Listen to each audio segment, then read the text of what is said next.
सहनाववतु सहनौ भुनक्तु सह वीर्यं करवावहै तेजस्विनावधीतमस्तु मा विद्विषावहै। ॐ शान्ति शान्ति शान्तिः। ॐ पूर्णमदः पूर्णमिदं पूर्णात् पूर्णमुदच्यते पूर्णस्य पूर्णमादाय पूर्णमेवावशिष्यते। ॐ शान्ति शान्ति शान्तिः। श्रुतिस्मृतिपुराणानाम् आलयं करुणालयं नमामि भगवत्पादं शङ्करं लोकशङ्करं शङ्करं शङ्कराचार्यं केशवं बादरायणं सूत्रभाष्यकृतौ वन्दे भगवन्तौ पुनः पुनः। ईश्वरो गुरुरात्मेति मूर्तिभेदविभागिने व्योमवद्व्याप्तदेहाय दक्षिणामूर्तये नमः। ॐ पार्थाय प्रतिबोधितां भगवता नारायणेन स्वयं व्यासेन ग्रथितां पुराणमुनिना मध्ये महाभारतम् अद्वैतामृतवर्षिणीं भगवतीम् अष्टादशाध्यायिनीम् अम्ब मामनुसन्दधामि भगवद्गीते भवद्वेषिणीम्। यं ब्रह्मा वरुणेन्द्ररुद्रमरुतः स्तुन्वन्ति दिव्यैस्तवैः वेदैः साङ्गपदक्रमोपनिषदैः गायन्ति यं सामगाः। ध्यानावस्थिततद्गतेन मनसा पश्यन्ति यं योगिनः यस्यान्तं न विदुःसुरासुरगणाः देवाय तस्मै नमः।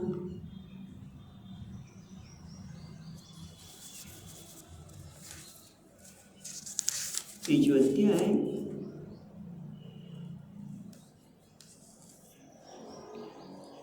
37મા શ્લોકથી।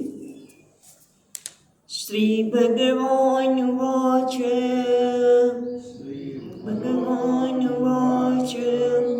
કામ એષ ક્રોધ એષ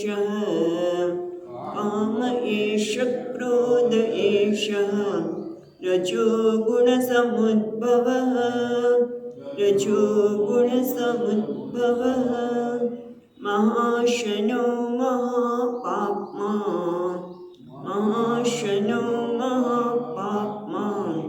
विद्येनमिह वैरिणं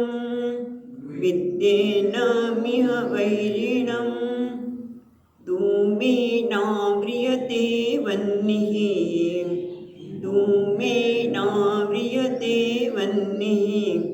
यथादर्शो मलेन च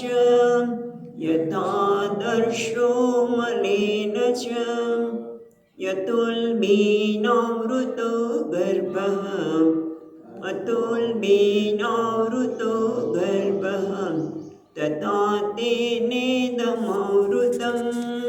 तथा तेनेदमवृतम्।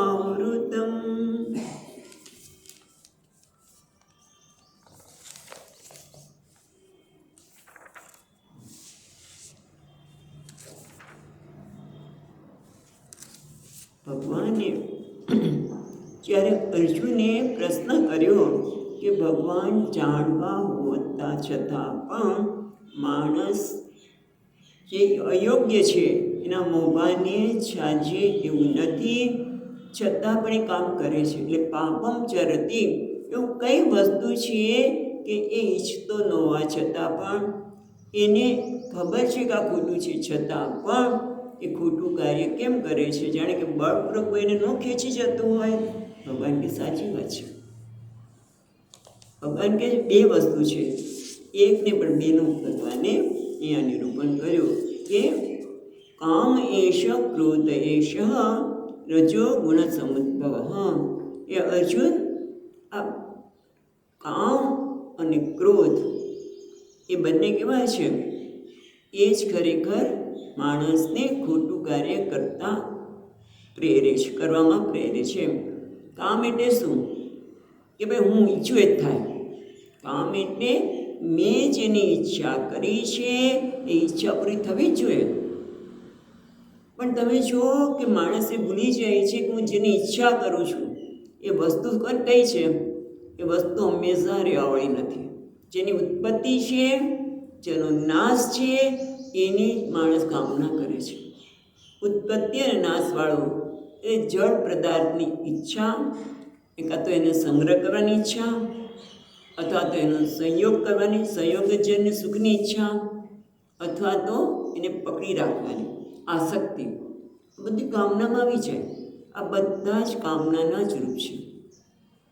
અને આપણે ગઈકાલે જોયું એ પ્રમાણે જો કામનાની પૂર્તિ ન થાય, એમાં કોઈ અવરોધ આવે તો એ વ્યક્તિ ઉપર કે વસ્તુ ઉપર ક્રોધ આવે. અને ઘણી વખત શું થાય કે જે વ્યક્તિ આપણી કામનાની પૂર્તિમાં આડી આવે છે, પણ એ વ્યક્તિ આપણા કરતાં સબળ છે, તો ક્રોધ નહીં આવે તો શું થશે? ભય લાગશે, ડર લાગશે. એટલે કાં તો કામની પૂર્તિ ન થાય તો ક્રોધ, અથવા તો ડર. એટલે ભગવાન કે વિતરાગ ભય ક્રોધ. એટલે ભય પણ એની અંદર જ આવી જાય છે. એ પણ ખોટું કાર્ય કરાવે. અને ગઈકાલે જોયું એ પ્રમાણે જો કામનાની પૂર્તિ થાય તો લોભ. અને લોભને તો કોઈ થોભ જ નથી, કારણ કે મહાસનો મહાપાપમાં. પણ ઘણા લોકોને એમ થાય કે કામના માટે એટલું કેમ કામ માટે ભગવાન એટલું બધું કામના પર કેમ કહે છે? ઈચ્છા ન હોય તો સંસાર ચાલે ખરો? આ જે કંઈ સંસાર ચાલે છે એનું કારણ તો ઈચ્છા છે. તો કે ના, કઈ ઈચ્છા હોય તો સંસાર ચાલે એવું નથી. કારણ કે સંસાર ચાલુ કરવા માટે, આ સંસારમાં પ્રગતિ થવી હોય તો પણ બે પ્રકારની ઈચ્છા સ્વામીજી વાત કરે છે. એક બંધન કરનાર અને બીજી બંધન ન કરનારી. આ ઈચ્છા એટલે કઈ છે? બંધન કરનારી છે. કારણ કે એના વગર મને ચાલે તે હું કહું એમ જ થવું જોઈએ, મારી ઈચ્છાની પૂર્તિ થવી જ જોઈએ. એનું નામ છે કૃષ્ણ. અને એ બંધન કરનાર છે. એનાથી સંસારની ગતિ ક્યારે થતી જ નથી. સંસારમાં પ્રગતિ ક્યારે એનાથી થતી નથી. આ સમજવાની જરૂર છે કે ખરેખર કામનાની આપણે જે કંઈ કામના કરીએ છીએ એનો સંબંધ આપણે શું કરીએ છીએ? કામનાનો સંબંધ ફળ સાથે છે. જો કામનાની પૂર્તિ થાય તો મને થોડીક વાર આનંદ આવે, એમાં અવરોધ આવે તો ક્રોધ આવે, અથવા તો પૂર્તિ થાય તો લોભ આવે. પણ ખરેખર તમે જુઓ કે કામના ને ફળ સાથે આમ તો સંબંધ નથી. કામનાની પૂર્તિ જે થાય છે એને કોની સાથે સંબંધ છે? તમે છે ખ્યાલ છે? દાખલા તરીકે કોઈ વ્યક્તિ ધનની ઈચ્છા કરે, પણ એટલે ધનની ઈચ્છા કરે એટલે ધન મળે છે એવું નથી. આપણે ક્યારેય એવી ઈચ્છા ન કરી કે હું માંદા પડે એવી ઈચ્છા આપણે કોઈ કરે જ નહીં. બધા સ્વસ્થ રહે એવી ઈચ્છા કરે. કોઈનું અપમાન થાય એવી કોઈ ઈચ્છા કરે જ નહીં. બધાને થાય કે માન મળે. બધી ઈચ્છા જે થાય છે એની ઈચ્છાની પૂર્તિની પાછળ શું છે? આપણા કર્મો છે. ખરેખર જે કંઈ મળે છે એ આપણને એમ થાય કે મારી કામનાની પૂર્તિમાં પેલી વ્યક્તિ આડી આવી, આમ થયું, પેલું થયું, પણ ખરેખર બધામાં કોઈ મારું અપમાન કર્યું અને આમ કર્યું, પણ ખરેખર તો એ કેવું છે, આપણા જ કોઈ કર્મનું લીધે થાય છે.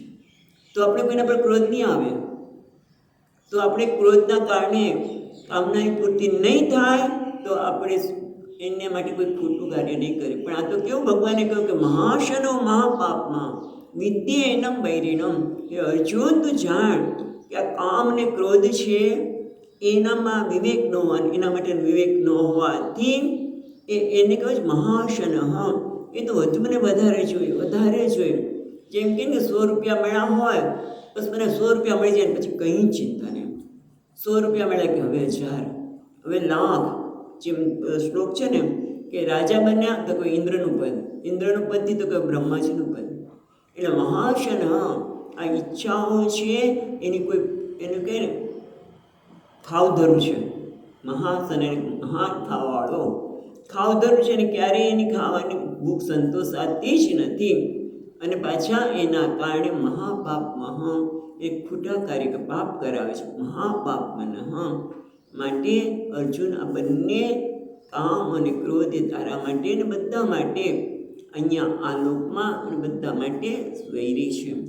એ બતાવ્યા પછી કહ્યા પછી આપણે દ્રષ્ટાંત દ્વારા ભગવાનને 38મા શ્લોકમાં સમજાવી રહ્યા છે કે તુમેન આવ્રિયતે વન્નિહિ, જેમ ધુમાડાથી અગ્નિ ઢંકાઈ જાય છે, યથા આદર્શ મલેન ચ, અને જે રીતે આદર્શ એટલે અરીસો મળ એટલે મેલથી, ઘટામેલથી ઢંકાઈ જાય છે. પછી તમે અરીસામાં સ્પષ્ટ રીતે તમારું મોઢું જોઈ શકો નહીં. અને ત્રીજી વાત કરે છે યથા ઉલ્બેના આવૃતો ગર્ભ, જે ઉલ્બથી એટલે એના માટે શબ્દ ગર્ભાશયો શબ્દ, ગર્ભથી, ગર્ભાશયથી, ઓરીથી જેમ ગર્ભ ઢંકાઈ જાય છે, ગર્ભાશયથી ગર્ભ ઢંકાઈ જાય છે.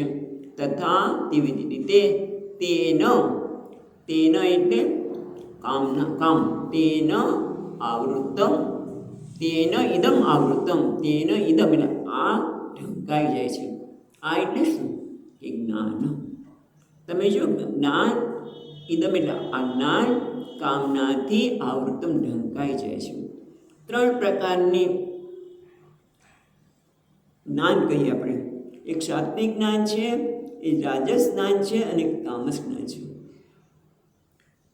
હવે તમે જો પેલું દ્રષ્ટાંત આપે છે આપણે વનની, જે અગ્નિ તો છે જ, પણ એ ધુમાડાથી ઢંકાઈ ગયો છે. એટલે આપણે ધુમાડો જોઈએ ત્યારે ખબર પડતી અગ્નિ તો છે, માટે તમે જરાક પ્રયત્ન કરો, ફૂંક મારો તો પછી અગ્નિ પ્રગટ થઈ જાય. એમ ઘણા આપણી ઘણી બધી ઈચ્છા એવી હોય છે કે થોડોક વિચાર કરીએ તો જતી રહે. જેમ કે આજકાલ બહુ બધું આવતું હોય, સુપર માર્કેટ હોય, આપણે ત્યાં કેટલી બધી માર્કેટ છે, સુપર માર્કેટ, અને એમાં સેલ, ભવ્ય સેલ. એટલે આપણે જઈએ, બસ આટલા રૂપિયામાં આ મળશે ને આ મળશે. ગયા પછી તો આપણે વસ્તુને જોઈએ, બેન હોય તો સાડી જોઈએ કે કોઈ વસ્તુને જોઈએ, થાય કે આપણે નહીં લેવું, લેવા પણ જઈએ છીએ આપણે. હા, વિચાર લઈ લેવું છે, અને તરત જ વિચાર આવે છે કે અરે આ મારી જરૂરી છે. આવી તો કેટલી વસ્તુ હતી આપણે ભેગી કરી. સ્વામીજી મહારાજ કે ઘણી વખત તો ઘરમાં સુપર માર્કેટ બને છે, ઘર જ સુપર માર્કેટ બની જાય. એટલે બધી વસ્તુ ત્યાંથી સેલ કરતાં કરતાં લઈ આવીએ. વિવેક ન કર્યો હોય એટલે પછી બધી વસ્તુ આવ્યા જ કરે. ના, લેવા જઈએ અને કે ના ભાઈ મારે આવશ્યકતા નથી, આટલી તો આવી તો બીજી 2 વસ્તુ પડી છે, તરત જ આપણે બંધ કરી, ના હમણાં નહીં જોઈએ, આ મારે નહીં જોઈએ.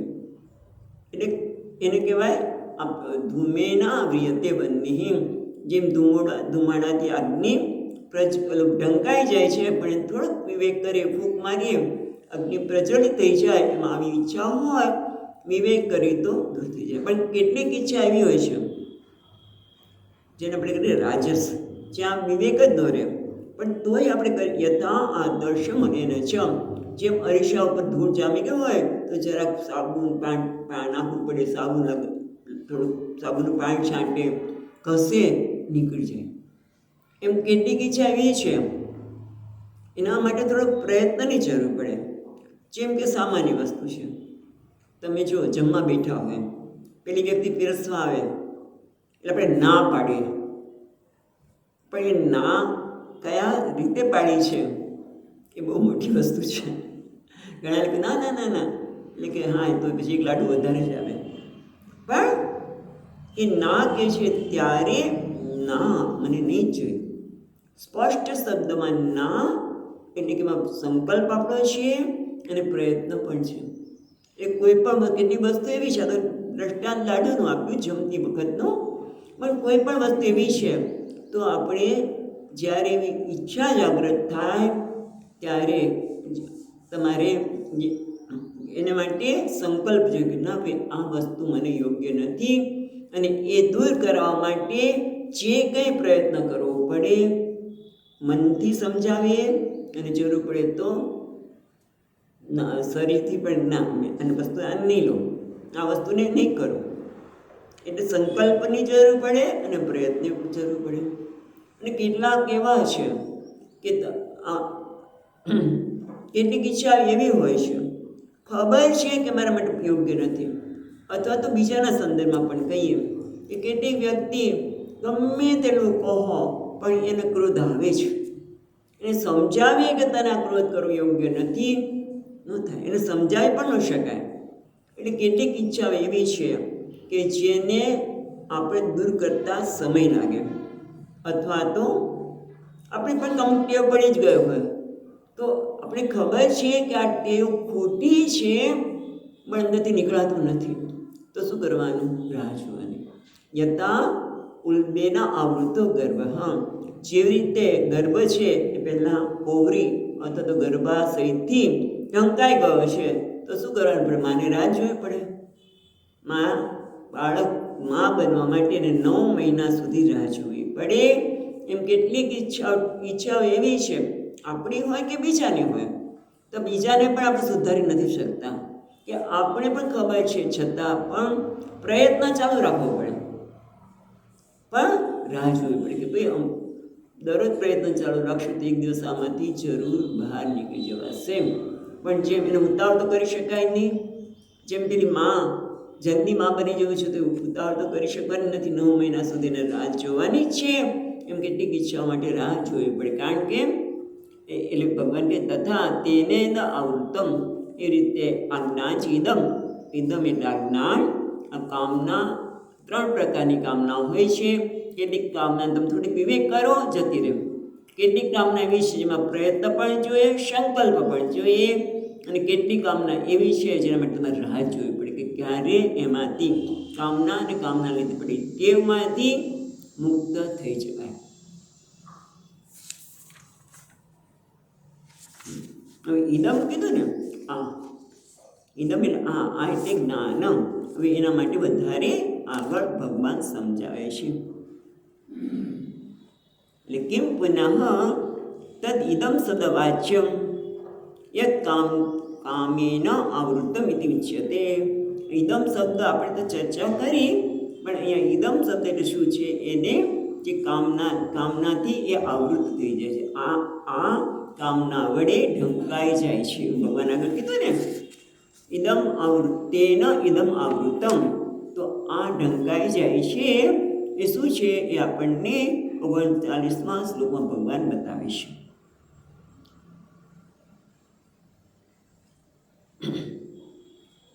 આવૃતં જ્ઞાનમેતેન, આવૃતં જ્ઞાનમેતેન જ્ઞાનિનો નિત્યવૈરિણા, જ્ઞાનિનો નિત્યવૈરિણા કામરૂપેણ કૌન્તેય, કામરૂપેણ કૌન્તેય દુષ્પૂરેણાનલેન ચ, દુષ્પૂરેણાનલેન ચ.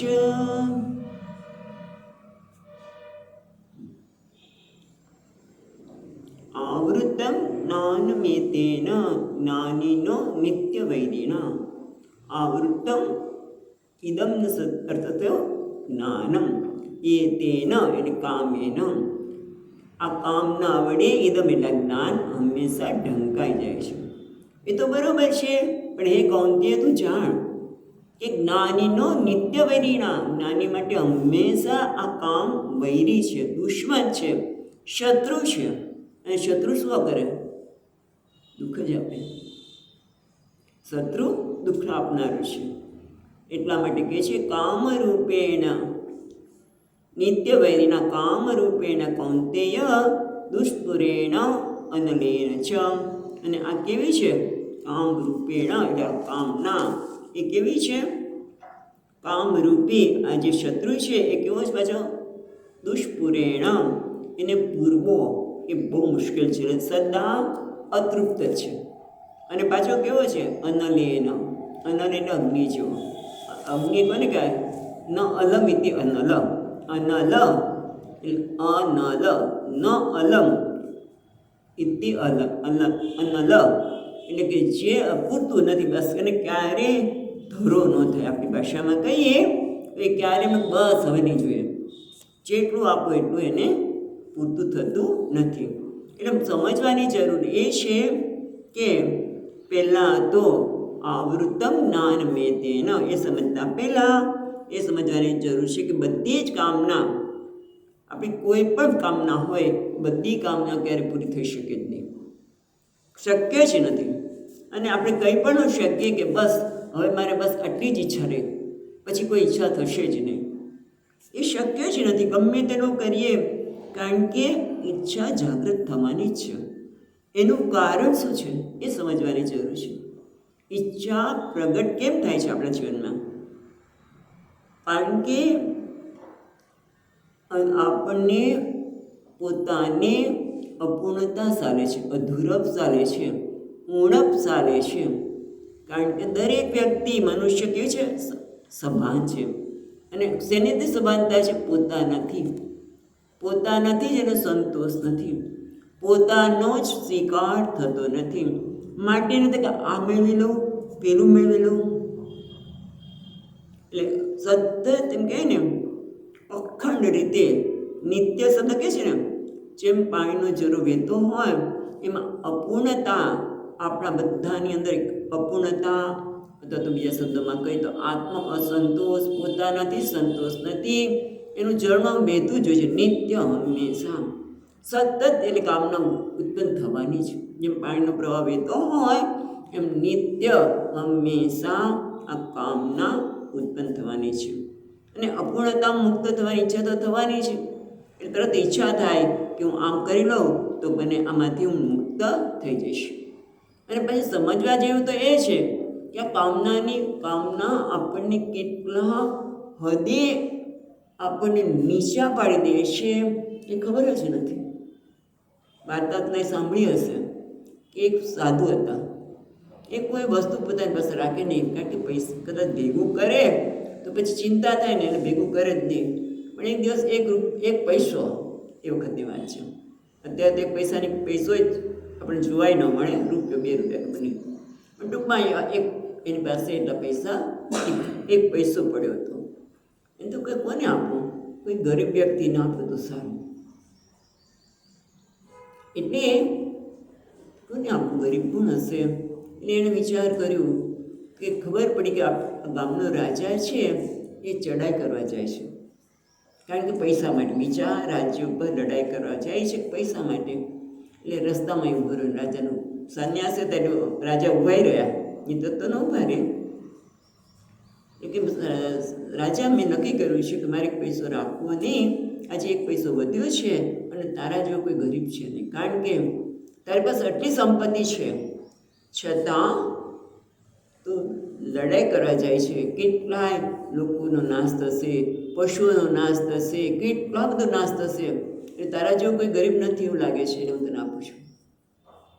જો કે રાજા તો સમજી ગયો, એટલે પછી લડાઈ ન કરી. પણ મહત્વની વસ્તુ એ છે કે માણસની ઈચ્છા એવી છે કે માણસને કેટલો નીચે ઉતારી દે છે. પોતાની પાસે વસ્તુ છે, રાજા જેવો રાજા છે, છતાંય મારી પાસે પૂરતું નથી. અપૂર્ણતામાંથી જ આ બધી ઈચ્છાનો જન્મ થાય છે. અને એટલા માટે ભગવાન કહે છે જ્ઞાનીનો નિત્ય વૈરીણા. જ્ઞાની એટલે અહીંયા વિવેકી, જે સાધક છે, જે ગીતાનો અભ્યાસ કરે છે તે એના માટે નિત્ય વૈરી છે. કેમ? તો અહીંયા એ છે કે નાની જાનંતી કે અનેન અનર્થેન પ્રયુક્તો પૂર્વમેવ ઇતિ. નાની ને દુઃખ થાય છે, બધાને નહીં. જે અવિવેકી છે એને નથી થતું. અવિવેકી જે છે અહીંયા શંકરાચાર્ય માણસ તેમને નતું મૂર્ખસ્ય, જે મૂર્ખ છે, જે વિચાર કરતો નથી એને શું થાય છે કે એ તો ઈચ્છાની પૂર્તિ કરી લે છે. એટલે ભોગકાલે ભોગો તો ઈચ્છાની પૂર્તિ કરી રહ્યો છે. ભોગકાલે એને કંઈ વાંધો આવતો નથી, પણ જ્યારે પરિણામ આવે છે ત્યારે થાય કરે રે મેં આવું ન કર્યું તો સારું હતું, ત્યારે દુઃખી થાય છે. પરિણામે વખતે જ દુઃખ થાય છે ત્યારે દુઃખી થાય છે. જ્યારે નાની તો પહેલેથી દુઃખી થાય છે. જેમ કે આપણે વાત કરીએ કે જે અવિવેકી છે એને એમ થાય કે લાવ હું એને વિવેક નથી. એને દાખલા તરીકે શેર બજારનું કામ કરે છે. એને થાય છે કે ના, શેર બજારમાં હું કામ કરીશ ને એટલે મને તો બધું ખબર પડે છે, એટલે મને ખૂબ પૈસા મળી જશે ને હું બધા કરતાં પૈસાદાર થઈ જઈશ. પૈસાની તો જરૂર છે જ મારે. એ શેર બજારમાં પોતાના પૈસા રોકે છે, પણ થોડા વખત પછી એને જુઓ તો એટલો નિરાશામાં ગર્ત છે. કેમ? કારણ કે શેર બજારમાં ઘણા બધા ફેક્ટર કામ કરે છે. જેમ કે ટ્રમ્પ અમેરિકા બેઠા પણ કંઈક નિર્ણય કરે, શેર બજાર પર અસર પડે. એ બધું એને વિચાર ન હોય એટલે પછી ઘરે રે મેં આવું લોભ ન કર્યો હોત તો કેવું સારું હતું, મેં આવું ન કર્યું તો કેવું સારું હતું. ખ્યાલ આવે છે કે અવિવેકી છે, જે મૂર્ખ છે, એને તો પછી જ્યારે થઈ જાય ત્યારે તે ઘરે રે મેં આવું ન કર્યું તો સારું, પછી દુઃખી થાય મેં આવું ન કર્યું તો સારું. પણ જે ગીતાનો સાધક છે એટલે અહીંયાને જ્ઞાની કીધું કે જે વિવેકી છે એને કામનાની પૂર્તિ કરે પહેલાં દુઃખ તો થાય છે કે ભાઈ મારાથી આવું ન કરે. હું તો ગીતાનો સાધક છું, તો સાંભળું છું કે ભાઈ આનંદ ક્યાં છે, પણ કદાચ આમાં આનંદ હોય તો એને કહે છે તથાપી આપાતત સુખ હેતુને ટીકામાં કહે છે કે એને બધે થોડુંક તો સુખ મળશે ને, માટે ખબર છે છતાં પણ એ કરે છે. એટલે ખ્યાલ આવે છે, એને ખબર છે કે મારાથી ન કરાય. હું વિવેક છે ને હું સાધક છું, માટે મારાથી આ કાર્ય ન થવું જોઈએ, પણ કરી લે છે. એટલે કરી લે છે ને, કરી છે ત્યારે પણ એને શું થાય છે? દુઃખ થાય છે. ખ્યાલ છે? એટલે કહે છે નાની જાનંતી કે અહમેવ અનર્થેના પ્રયુક્ત. આ ઈચ્છા કરું છું એ અનર્થનું કારણ છે. ઈચ્છાની પૂર્તિ મારે ન કરવી જોઈએ, આમ મારાથી ન થાય, પણ તો એ કરી લે છે, બોલી લે છે. એટલે ખબર છે બોલતી વખતે પણ આ ન કરાય, પણ અંદરનું દબાણ એટલું છે ને, કારણ કે જ્યાં સુધી જ્ઞાન થયું નથી ત્યાં સુધી અપૂર્ણતા તો બધાને સાલવાની જ છે. પણ આ જ્ઞાન જે વિવેકી છે એને દુઃખ થાય છે, અને પછી તો પરિણામમાં તો જે થાય એમાં દુઃખ થવાનું જ કે અરે મેં નહોતું બોલવું જોઈતું, બોલ્યા, અમારા સંબંધો આવા થયા, મેં આ ન કર્યું તો. જેમ ડાયાબિટીસનો દર્દી, એને ખબર છે કે મારાથી ગળ પણ ખવાય નહીં, એને ખબર જ છે ગળ પણ ન ખાય, પણ છતાં આજનો દિવસ, રોજ તો ક્યાં ખાઈએ છીએ, આજનો દિવસ એક ખાઈ લીધો. ને ઘણી વખત તો એટલી તીવ્રતા ઉઠી કે ઘરના ના પાડે તો રાત્રે ફ્રીજ ખોલીને ખાઈ લઈએ. પછી સવારે જે સ્થિતિ થાય ત્યારે કે ન કર્યો તો કેવું સારું હતું. એટલે જ્ઞાનીના નિત્ય વૈરીના, એટલે જ્ઞાની માટે તો કરે છે ત્યારે પણ એને ખબર છે કે આ ખોટું થઈ રહ્યું છે, દુઃખ થાય છે, થઈ ગયા પછી પણ દુઃખ થાય છે. તો એના કરતાં તો ગીતામાં ન આવ્યું તો સારું કે નહીં. બોલો તો જ્યારે ભોગવે છે ત્યારે તો આનંદ માણે છે ને, અને આ તો જ્ઞાની માટે તો નિત્ય વૈરી. એટલે ગીતામાં આવવાથી તો ઉલટાનું અમે તો ઘાટનાય નહીં. ઘણી વખત ઘણા લોકોને એવું થાય કે અમે તો ઘરનાય નહીં, ઘાટનાય ન રહ્યા. આનંદ નથી મળતો અને કરી નથી શકતા. પહેલાં તો ટીવી જોઈ લેતા હતા, પિક્ચરમાં જતા હતા, હવે કે ન જવાય. અને આનંદ નથી મળતો. આ તો નકામું થયું ને, નહીં? નથી લાગતું? ના. કેમ? કારણ કે ભલે શરૂઆતમાં એને નિત્ય વૈરીના, એ હંમેશા એનો વૈરી બને છે, એને દુઃખ થાય છે. કોણ? કામના.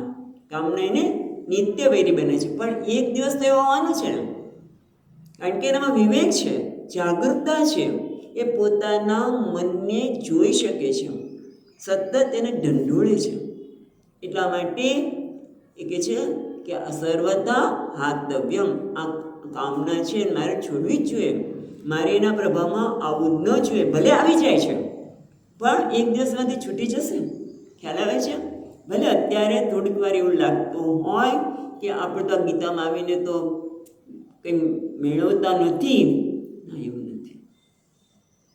એનો ફરક પડવાનો જ છે. મુમુક્ષુ જે ગીતાનો અધ્યાય છે એ એક દિવસ એમાંથી બહાર નીકળી જશે. માટે કહે છે કે જ્ઞાનીના નિત્ય વૈરીના, એટલે એ જાણે છે કે આને હંમેશા દૂર કરવું જોઈએ. અને પાછું એ પણ ખબર છે, ભગવાન કહે છે કે આ કામરૂપેણ, આ કામરૂપી જે શત્રુ છે ને એ કેવો છે? દુષ્પુરેણ અનલેન ચ. એટલે અર્જુન તું જાણ આ કામરૂપી શત્રુ કેવો છે? તો કે દુષ્પુરેણ, એને પૂરવો બહુ જ મુશ્કેલ છે. એટલે કે ઈચ્છાની પૂર્તિ આપણે હમણાં જ વાત કરી કે ક્યારે થાય જ નહીં. ખ્યાલ આવે છે? ક્યારે પૂરી થાય? આ કે પેલા 100 રૂપિયા, પછી 1000 હોવા જોઈએ, પછી લાખ, 2 લાખ. મને તો ઘણી વખત પેપર વાંચીએ ને તો મને એમ થાય કે કરોડોની જ વાતો આવે છે. લાખ ને કરોડો રૂપિયા, છતાંય માણસને સંતોષ હોતો નથી. અને એટલા માટે, અને બીજું કહે છે અનલેન ચ, અનલ માટે વાત કરીને કે ન અલમ, ક્યારે પૂરતું છે ઈચ્છાની પૂર્તિ માટે, બસ હવે નહીં, એવું થવાનું જ નથી. કે છે ન જાતું કામ કાસ્મૃત છે. આવી સ્મૃતિ છે કે ન જાતું કામ કામાન ઉપભોગે ન શામ્યતી હવિષા કૃષ્ણ વર્તમને પૂય એવ જ વર્ધતી. ત્યાં સ્મૃતિમાં કહે છે કે આ કામના છે એની પૂર્તિ કરવાથી ક્યારેય ક્ષમતી નથી. ન જાતું, ક્યારે કામાન ઉપભોગે ન શામ્યતી, કામના ઈચ્છાને કામનાની પૂર્તિ કરવાથી એ ક્યારેય ક્ષમતી નથી. એ તો કેવું છે, ઘી અગ્નિમાં ઘી હોવો તો વધે ને વધે, એમ ઈચ્છા વધવાની છે. એટલે એ તો કે છે દુષ્પરેણ અને ન છ. એટલે ભગવાને અહીંયા તો કહી દીધું કે આ વૈરી છે. વૈરી કેમ કીધું? કારણ કે કામના આપણા વિવેકને ઢાંકી દે છે. ધર્મ અને અધર્મ કોને કહેવાય? પહેલાં તો એને ઢાંકે છે, અને પછી છેવટે શું કરે છે? આત્મા અને અનાત્માના વિવેકને ઢાંકી દે છે. એટલે વિવેક કેવો છે? એ કહે ને, ગાડીમાં પેટ્રોલ પીવું હોય તો ગાડી આપણને ગંતવ્ય સ્થાને લઈ જઈ શકે. એમાં આ વિવેક જ્ઞાન છે એ આધ્યાત્મિક ઉન્નતિ માટે, આધ્યાત્મિક અને ધાર્મિકમાં ફેર છે. ખ્યાલ વાત કરીશ છે કે આધ્યાત્મિક એટલે પોતાના અંદરમાં કેટલી દૈવી સંપત્તિનો પ્રાદુર્ભાવ થયો, કેટલા આપણે એ રીતે આગળ વધ્યા. એટલે આપણે આધ્યાત્મિક મુસાફરી કરવી છે. ત્યારે આ કામના છે એ આપણું પેટ્રોલને જાણે કે લઈ લે છે અને ગાડી બંધ થઈ જાય છે. એટલા માટે એને વૈરી કીધું. એટલે પુરુષાર્થ આપણે પણ સામાન્ય રીતે પુરુષાર્થ ઉપકારી મિત્ર, જે મારા પુરુષાર્થને મારે જ્યાં જવું છે ત્યાં ઉપયોગી થઈને મિત્ર કહીએ, અને જે અપકારી છે એને શત્રુ કહીએ. તો કામના કેવી છે? મિત્ર નથી, શત્રુ જેવી છે. પેલા અજ્ઞાનીને મિત્ર લાગે, અજ્ઞાની પેલા લાગે કે હા કામનાની પૂર્તિ થઈ મને સુખ મળી જશે, મને આનંદ મળી જશે. પણ જ્યારે પૂર્તિ ન થાય અથવા તો પૂર્તિ કર્યા પછી પણ પરિણામમાં દુઃખ આવે, ત્યારે કરે રે મેં આ શેર બજારના પૈસા ન રોક્યા હોત તો કેવું સારું. ત્યારે તેને મિત્રને એવું લાગતું હતું શેર બજારના પૈસા રોકવાનું, પછી એવું લાગ્યું. એ ટૂંકમાં જે અપકારી છે એને આપણે શત્રુ કહીશું, જે ઉપકારી છે એને મિત્ર કહીએ. એટલે આમ કામ એ શત્રુ છે એવું તો નક્કી થઈ ગયું, બરાબર. હવે શત્રુ છે એવું નક્કી થઈ ગયું તો શત્રુને થોડા ઘરમાં રહેવા દેવાય? જેવું કહે ને, જેમ કે હવે ખબર પડી ગઈ કે આ ઘણા બધું ચાલે છે અત્યારે, તો એટલે રશિયા અને આ ને તેને આપણે છોડીએ, પણ એમ ટૂંકમાં એક વખત ખબર પડી કે આ શત્રુ છે, આ લોકો આપણને હેરાન કરે છે. યુદ્ધ જાહેર થઈ ગયું, દાખલા તરીકે કહીએ તો યુદ્ધ થઈ ગયું જાહેર, તો પછી શત્રુ ક્યાં રહે છે? બેઝ કેમ્પ કે બેઝ કેમ્પ એ લોકો ક્યાં રહે છે એ જો આપણને ખબર પડી જાય, આપણે જેમ સેટેલાઇટ બતાવે કે ભાઈ આ લોકો અહીંયા એમનું રહેણાંક છે, અહીંયા લોકો બધા સૈનિકો રહે છે, તો ત્યાં જઈને એ લોકો બોમ્બાર્ડ કરી શકે, બરાબર ને? એને બોમ્બાર્ડ કરી શકે. એમાં આપણા જે શત્રુ છે એ ક્યાં રહે છે એ જો આપણે ખબર પડે તો એ શત્રુ કયા? કામરૂપી શત્રુ, બરાબર? કામમાંથી જ ક્રોધ અને બધા જન્મે છે, તે કામ રહે છે ક્યાં? જો એ આપણને ખબર પડી જાય તો જ આપણે એના પર બોમ્બાર્ડમેન્ટ કરી શકીએ, એને દૂર કરી શકીએ. એના માટે 40મા શ્લોકમાં ભગવાન કહે છે, ઇન્દ્રિયાણી મનો બુદ્ધિ, ઇન્દ્રિયાણી મનો બુદ્ધિ अस्याधिष्ठानमुच्यते, अस्याधिष्ठानमुच्यते एतैर्विमोह्यत्येषः, एतैर्विमोह्यत्येषः ज्ञानमवृत्य देहिनं, જ્ઞાનમવૃત્ય દેહિનમ. એટલે ભગવાન કહે છે ઇન્દ્રિયાણી મનોબુદ્ધિ અસ્ય અધિષ્ઠાન, અધિષ્ઠાન એટલે આશ્રય, સ્થાન, ઉચ્યતે કહેવામાં આવે છે.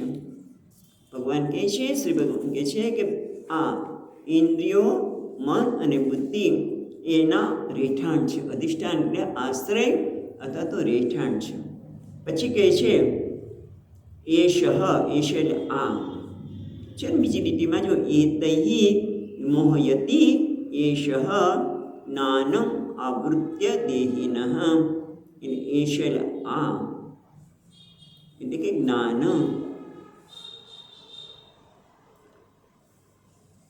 એતૈ, એતૈ એટલે આ વડે, આ વડે કોણ? ઇન્દ્રિય, મન અને બુદ્ધિ વડે જ્ઞાનમ આવૃત્ય દેહિનઃ, એટલે દેહિને દેહધારી છે જીવાત્મા છે એના જ્ઞાનને આવૃત એટલે આચ્છાદિત કરે છે. એટલું જ નહીં, મોહયતિ અને સાથે સાથે વિવિધ પ્રકારે એને મોહિત કરે છે. એના ત્રણ એના આશ્રય સ્થાન છે, રહેણાંક છે, અને એ રહેણાંક તો બરાબર છે, પણ એ આ જ્ઞાનને, વિવેકને આચ્છાદિત કરે છે. દેહીને, જીવાત્માને, જીવાત્માના જ્ઞાનને આચ્છાદિત કરી દે છે. અને પાછા આચ્છાદિત કરે તો વાંધો નહીં, પણ એનાથી પાછું વિમોહ્યથી વિવિધ પ્રકારના મોહ ઉત્પન્ન કરે છે. અને માણસને મોહ એટલે ડિલ્યુટેડ વસ્તુ છે એવી જોવા દે નહીં, અને ઊંધા રવાડે, બીજા શબ્દમાં કહીને ઊંધા રવાડે ચડાવે છે. એટલે સમજવાની જરૂર છે. હવે તમે જુઓ કે આ પેલું સ્થાન કયું? ઇન્દ્રિયાણી. તમે જો અત્યારે ઈચ્છા જાગૃત કરવા માટે કેટલા બધા સ્થાનો છે. પહેલાં તો એડવર્ટાઇઝમેન્ટ, પેપર શરૂ કરો તો પેપરમાં આવે સેલ, એ કાગળી આવે આટલું જ સસ્તું, આટલું સસ્તું, આટલું સસ્તું. હા, આ સસ્તું છે તો આપણે લઈ આવો. પછી કીધું સ્વામીજી મહારાજ કે સુપર માર્કેટ આપણા ઘરમાં થઈ છે, તો સસ્તું છે, સેલ છે, લઈ આવો. એટલે ઇન્દ્રિય. કાં તો તમે પેપરમાં અથવા તો ટીવીમાં પણ બધા બસ આમ કરો આમ થઈ જાય. ખાલી મીઠાના સંદર્ભમાં પણ આપણનામાં ઈચ્છા જાગૃત કરી શકે. મીઠું આમ સારું છે ને પેલું સારું છે. એ ટૂંકમાં ટીવી દ્વારા, પછી હવે તો યુટ્યુબમાં, ફેસબુક, ગમે ત્યાં તમને સતત બધી ઇન્દ્રિયો શું કરે? આ બધું જોઈને એ માહિતી ભેગી કરે. અને પછી શું થાય? એ માહિતી મેળવે છે ખરું, પણ કોને આપે છે? મનને. ઇન્દ્રિયો તો માહિતી, ઇન્દ્રિયો દ્વારા પેલા ઈચ્છા જાગૃત થાય, કારણ કે સતત ઇન્દ્રિયો દ્વારા આ બધી વસ્તુ કાન દ્વારા સંભળાય, ટીવીમાં સાંભળતા હોય, આંખ દ્વારા જોતા હોઈએ, કોઈને જોઈને તો કે હા મારી પાસે તો બહુ સરસ છે, મારી પાસે હોવું જોઈએ. એ બધી ઇન્દ્રિયો શું કરે છે? આંખ, કાન, જીભ, બહુ સરસ હતું, તમે ક્યાંથી લાવ્યા? બહુ સરસ વાત છે. ઈચ્છા થઈ. એટલે ઇન્દ્રિય શું કરે છે? ઈચ્છાને જાગૃત કરે. 5 ઇન્દ્રિયો દ્વારા આપણી ઈચ્છા થાય. કાન દ્વારા, આંખ દ્વારા, જીભ દ્વારા, સ્પર્શ દ્વારા. એટલું જ પૂરતું નથી. પછી એ મનને આપે, ઈચ્છાની પૂર્તિ કરે મનને કે ભાઈ આ તો લે. અને મન વિચાર કે હા હો આ તો બહુ સરસ છે. પછી એક વાર નહીં, એક વખત તો અહીંયાથી નીકળ્યા અને આપણે ન લીધું, કેમ કીધું બહાર નીકળી ગયા સુપર માર્કેટમાંથી. પછી ફરી વાર બીજા દિવસે કે ત્રીજે દિવસે જવાનું થયું, એની વસ્તુ જોઈએ. ના તે દિવસે ન લીધી, પણ હારું આ ખોટું કર્યું. મન કહે છે આ ખોટું કર્યું ભાઈ. ફરી વાર જોઈએ, બીજી વાર, ત્રીજી વાર. પછી તો બુદ્ધિ નિર્ણય કરી લે ભાઈ આના વગર તો ચાલે જ નહીં, આ તો હોવું જ જોઈએ. બુદ્ધિ શું કરે છે? આ બધી ઈચ્છા, ઇન્દ્રિયો પણ ઈચ્છા કરાવે આપણી પાસે, મનમાં પણ ઈચ્છા જાગૃત થાય, અને પછી તો બુદ્ધિ કહે ભાઈ એના વગર તો ચાલે છે. તો બુદ્ધિ પાછી કેવું છે? કેમ બુદ્ધિનો નિર્ણય ખોટો છે? કારણ કે એને તે જો આત્મા ઈચ્છા કરી શકે જ નહીં. આત્મા તો પૂર્ણ છે અને આનંદ સ્વરૂપ છે. દેહમાં પણ ન થાય, પણ ઈચ્છાનું સ્થાન કયું છે? ઇન્દ્રિયો પહેલાં. દેહમાં કંઈ સાચું ખોટું કરવાની કોઈ શક્યતા જ નથી. શરૂઆત થાય છે ઇન્દ્રિયોમાં, પછી આવે મન, અને પછી બુદ્ધિ નક્કી કરે કે ભાઈ આ તો જોઈએ છે. અને એક વખત બુદ્ધિ નક્કી કરે પછી તમે જુઓ આપણું જ્ઞાનનો કોઈ એક વખત નિર્ણય થયો આ વગર ચાલે જ નહીં, આના વગર હું અધૂરું છું, આના વગર હું અધૂરો છું, આ તો જોઈએ છે. પછી આપણું કોઈ જ્ઞાન કામ ન લાગે. કે તાકડે એટલું બધું ગીતા સાંભળ્યું હોય કે પછી ગમે તે વિવેક હોય પણ કામ આવે નહીં. આ બને છે. તાકડે તમે ગમે તેટલું હોય પણ એ કામ ન આવે. આપણે બીજાના સંદર્ભમાં આપણું જ્ઞાન બહુ કામ કરે. હા, બીજાના માટે આપણે દાર્શનિક બની છે, મોટા તત્વવેત્તા બની છે, પણ આપણા સંદર્ભમાં આવે ત્યારે આ વિવેક રહેતો નથી. જેમ કે સ્વામીજી કે એક બેન છે, એના પતિ ગુજરી ગયા. પેલા ભાઈ ગયા એ ઘરે, અરે રે આ બહુ ખોટું થયું, આમ નહોતું થવું જોઈતું. પણ શું થાય કે આ દુનિયાનો નિયમ જ છે, જે આવ્યો છે ને જવું જ પડે. કોઈ પહેલું જાય, કોઈ પછી જાય, એમ કરી ખૂબ આશ્વાસન આપ્યું. પેલી બેન શાંત થઈ ગઈ. થોડા વખત પછી એ ભાઈના પત્ની ગુજરી ગયા. ત્યારે મેં તો જોયું છે હમણાં થોડા વખત પહેલાં પણ, હું એકલો પડી ગયો, અમારું કોઈ નથી. જે બીજાને આશ્વાસન આપે છે, જે સતત વાંચતા હોય વેદાંત પણ તાકડે કામ આવે નહીં, કારણ કે વિમોહયતી, એને મોહિત કરી દે છે આ ઈચ્છાઓ. અરે રે એ જતી રહે, હું શું કરીશ? અને પછી પેલા બેનને જેને આશ્વાસન આપ્યું હતું એ બેન તો એને ત્યાં ગયા જ નહીં, કે જેણે મને આટલું તો આશ્વાસન આપ્યું છે, હા તો પછી એને મારે શું આશ્વાસન આપવાનું? એ તો 2 મિનિટમાં બહાર આવી જશે. દુઃખ તો થશે પણ બહાર આવી જશે.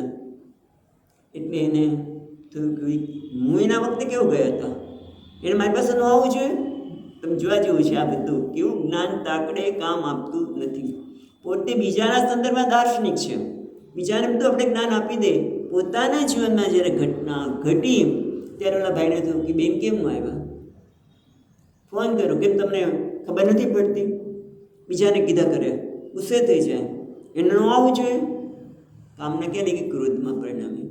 એટલે કહેવાય ને કે આપણને આ જ્ઞાન કામ આવતું. વિમોહયતી આ બધા જ ના અધિષ્ઠાન છે, એના સ્થાન છે, પણ જો આપણે જાગૃત ન રહીએ તો વિમોહયતી. નહીંતર પોતે દાર્શનિક છે, બીજા બધા બધી વાતો કરે, પોતાની પત્ની ગઈ ત્યારે દુઃખમાંથી બહાર આવતા નથી ને ઉલટાને બીજાને ખકડાવે છે કે એને કેમ ન આવ્યા? મેં એના વખતે ગઈ તો અહીંયા આવું છે ને. એને ક્યાં બધાની પેલી બેનને તેમ કે મારે આશ્વાસન આપવાની ક્યાં જરૂર છે? પણ એને જ્ઞાન કામ લાગતું વિમોહયતી એશ. અને એટલા માટે ભગવાન કહે છે કે આ ઊંધાર વાળે ચડાવે છે. આ ઇન્દ્રિય, મન ને બુદ્ધિ એ એના આશ્રય સ્થાન છે. શત્રુ જ ધારા કહેવાય છે, વૈરી કીધું ને, વૈરી છે માટે તું જાણ. એ શત્રુ છે માટે એને જાણ. અને શું કરવાનું? સભાન થાય. આ મોહની નિવૃત્તિ માટે આ 3 સ્થાન છે, માટે સાવધાન. પહેલાં તો ઇન્દ્રિયના સ્તરે જો આપણે સાવધાન હોય, ક્યારે સાવધાન હોય કે આપણા મનને મનમાં ઉઠતા વિચારોને, આપણી દરેક પ્રવૃત્તિને માટે તરફ સાવધાન હોય, સભાન હોય, અને એના માટે જે કરવું એ કરો. સ્વામીજી મહારાજ કે સાવધાન થવા માટે પણ તમારે કંઈ પ્રક્રિયા કરવી પડે તો કરો. કારણ કે બૌદ્ધ ધર્મમાં આપણે વાત કરી છે, સ્વામીજી કહેતા કે ત્યાં એક સાવધાની તમને કરાવે. તમે આમ ચાલતા હોય અને તમારી પાછળ કોઈ તલવાર લઈને ફરતું હોય અને તમને ખબર હોય છે, એટલી સાવધાની. હું ખાઉં છું તો મને ખબર હોય કે હું ખાઈ રહ્યો છું, આ પણ સાધના જ છે. હું હાથ ચલાવું છું, મને ખબર હોય. ઘણા લોકો પછી ઘણી વખત માં કહેતી હોય, આ પગ હલાવ હલાવ કરતા હોય ઘણા લોકો, એટલા હોય પગ હલતા જ હોય ને, પગ ડોલાવાના નહીં, તારી માં મરી જશે. મને યાદ છે એવું કે એ નથી, એવું નથી. તમારામાં સાવધાની નથી, એ સાવધાની મેળવી કરો. એટલે ટૂંકમાં આપણે જરૂર હોય તો આ સાધના કરવી જોઈએ. અને પછી શું, ક્યાં સાવધાની છે? ઇન્દ્રિયાણી મનોબુદ્ધિ અસ્ય અધિષ્ઠાન, આના આશ્રય છે. એ જીવ ઇન્દ્રિયોમાં ઈચ્છાઓ જાગૃત થઈ એને તરત જ સાવધાન થઈ, ભાઈ આ ઈચ્છા મારે પૂરી કરવા યોગ્ય છે. પણ કીધું ને, ઈચ્છા પૂરી કરવા યોગ્ય ન હોય તો ખેંચી જાય આપણને, તો શું કરવાનું? દમ. કીધું ને આપણે મોક્ષ માટે કહે સમ દમ તિતિક્ષા સાધન ચતુષ્ટ સંપત્તિ. એમાં આટલું તો કરી શકીએ આપણે, દમ. ઇન્દ્રિયો કે ના મારા જોઈએ જ છે, થોડુંક મોઢા મૂકી દે શું વાંધો છે, ભૂખે લાગે છે, ખરેખર નથી લાગતી હો. તમે જુઓ, આ એક વાત નીકળી કઈ જોવા જેવી, આપણા મનને જોવા જેવી વસ્તુ છે. જ્યારે આપણું મન શાંત ન હોય ત્યારે તમને ભૂખી બહુ લાગે, ખાતા જ કરે માણસ. આ આપણે સમજવાની જરૂર છે કે ખરેખર ભૂખ નથી લાગતી હોતી, પણ આપણે આપણા મન સાથે ન રહી શકીએ માટે ખાતા હોય છે. તો કે દમઃ, ના અત્યારે નહીં જ. એને કે દમઃ, જેમ નાના બાળકને પણ કે નહીં અત્યારે નહીં કરવાનું, એમ આપણા મનને પણ કેવું, ઇન્દ્રિયોને કેવું પડે, નહીં અત્યારે તને નહીં જ મળે. એટલે આ સાવધાની, આ ચર્ચા એટલે કરવામાં આવે છે કે પહેલાં આપણે ખબર પડી ગઈ કે આપણા વૈરી છે અને એ લોકો અહીંયા છે, આ દુશ્મનો અહીંયા રહ્યા છે.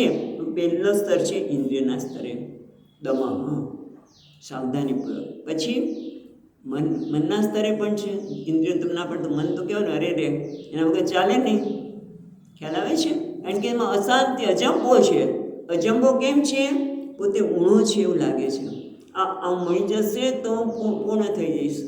એટલે જે ઉણપ ચાલે છે એટલા માટે મનને શાંત કરવું પડે. ક્ષમા, મનને વિવેકપૂર્વક એને સમજાવવું પડે અને એને કહેવાય ને અંતર ઊભું કરવું પડે.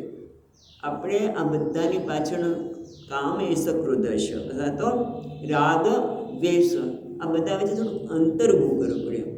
એનાથી ક્યારે અંતર ઊભું થાય કે જ્યારે આપણે સતત આપણું નિરીક્ષણ કરતા હોય. ભલે ભૂલ થઈ જાય, ક્રોધ થઈ ગયો તો શું થયું, પણ પછી મને વિચાર આવવો જોઈએ કે એક પાછળનું કારણ શું હતું, આત્મનિરીક્ષણ. એટલે આપણું આત્મનિરીક્ષણ કરતા રહીએ તો પછી આપણે આ જે કામ છે, આપણે મૂલ્યોનો જે ભોગ અપાવે છે, કામ શું કરે છે, આપણે મૂલ્યનો ભોગ અપાવે છે, પાપ કરાવે છે. એની બદલે શું થાય, અંતર ઊભું થાય તો આપણે એનાથી અટકી છે. એટલે આ 3 અધિષ્ઠાન એટલે કીધા છે કે તું જાણ, કારણ કે આ તારા માટે તારા જ્ઞાનને, તારા વિવેક જ્ઞાનને ઢાંકી દઈને તને વિમોહિત કરે છે. તારા જ્ઞાનને તાકડે ઉપયોગ થવા દેતો નથી. માટે તું સાવધાન થઈને ઇન્દ્રિયના સ્તરે દમઃ, મનના સ્તરે ક્ષમઃ. ક્ષમઃ એટલે મન ઉપરનું પ્રભુત્વ, મન ઉપર પ્રભુત્વ. મન આપણે કહીએ એ પ્રમાણે કરે. એટલે બુદ્ધિમાં પણ પછી વિવેક આવવાનો છે. જો મન સહકાર આપશે ને તો બુદ્ધિ આપવાની છે. બુદ્ધિ પછી બહુ નહીં કરી શકે, કારણ કે ઘણી વખત બુદ્ધિમાં વિવેક હોય પણ મનમાં એટલું તો આકર્ષણ હોય કે બુદ્ધિ પણ એની સાથે જોડાઈ જાય. પણ જ્યારે મન ઉપર પ્રભુત્વ હોય તો પછી બુદ્ધિ શાંત થઈ જવાની છે, કારણ કે વિવેક ત્યારે આપણને કામ લાગશે. એટલા માટે ભગવાન કહે છે કે ઇન્દ્રિયાણી મનોબુદ્ધિ અસ્યાધિષ્ઠાન ઉચ્યતે એતૈ વિમોહયત એષ જ્ઞાનમ આવૃત્ય દેહિન. એટલે આ શરૂઆત ક્યાંથી થઈ છે કે અર્જુનના પ્રશ્નથી. અર્જુને કહ્યું કે એવું શું છે કે જે માણસને ખેંચી જાય છે? એટલે ભગવાન કીધું કે કામ અને ક્રોધ આ બે એવા છે કે રજોગુણમાંથી ઉત્પન્ન થયા છે અને અશનઃ મહાપાપમઃ. માટે આ જ્ઞાન આપણા વિવેક જ્ઞાનને 3 રીતે આવરી દે છે. આપણે જે જોયું કે એક તો અગ્નિને જેમ ધુમાડો, જેમ આપણે અરીસાને મળ અને ગર્ભને પેલું ગર્ભાશય આવૃત કરે છે. એના માટે શું કરવું જોઈએ આપણે ચર્ચા કરી. અને માટે પણ કહું કે જ્ઞાની માટે આ નિત્ય વૈરી છે. એટલે પહેલાં કરે ત્યારે પણ દુઃખ થાય, થઈ ગયા પછી પણ થાય, કરે ને મેં ન કર્યું, સામાન્ય વ્યસ્તને નથી હોતી. માટે જ્ઞાન વિવેકી છે એને જાણવું જોઈએ કે આ ક્યાં રહેલું છે, કામના ક્યાં રહેલું છે. તો ભગવાને 3 એના આશ્રય સ્થાન એના રહેણાંક બતાવ્યા અને દરેક રહેણાંક ઉપર સભાનતાથી ઇન્દ્રિયના સ્તરે, મનના સ્તરે, પણ એના માટે શું છે? સતત આત્મનિરીક્ષણ. તો જરૂર આપણે વાત કરીએ એ પ્રમાણે પછી એ નિત્ય વૈરી બને છે નહીં. શરૂઆતમાં લાગે નિત્ય વૈરી, પણ એક દિવસ એમાંથી આપણે જરૂર બહાર નીકળી શકીએ. પછી હવે બાકીના 3 શ્લોકો છે એ આપણે પછી જોઈશું.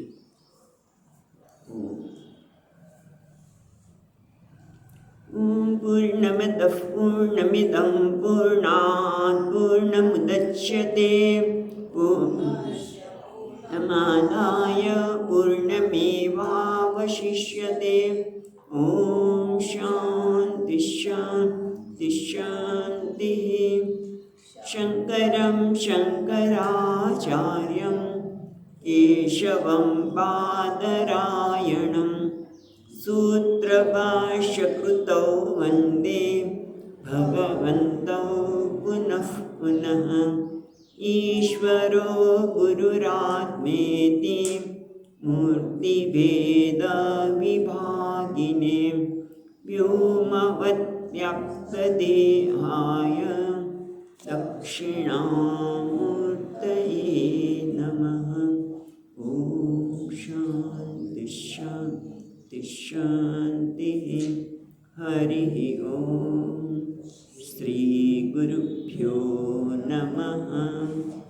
હરિ ઓમ.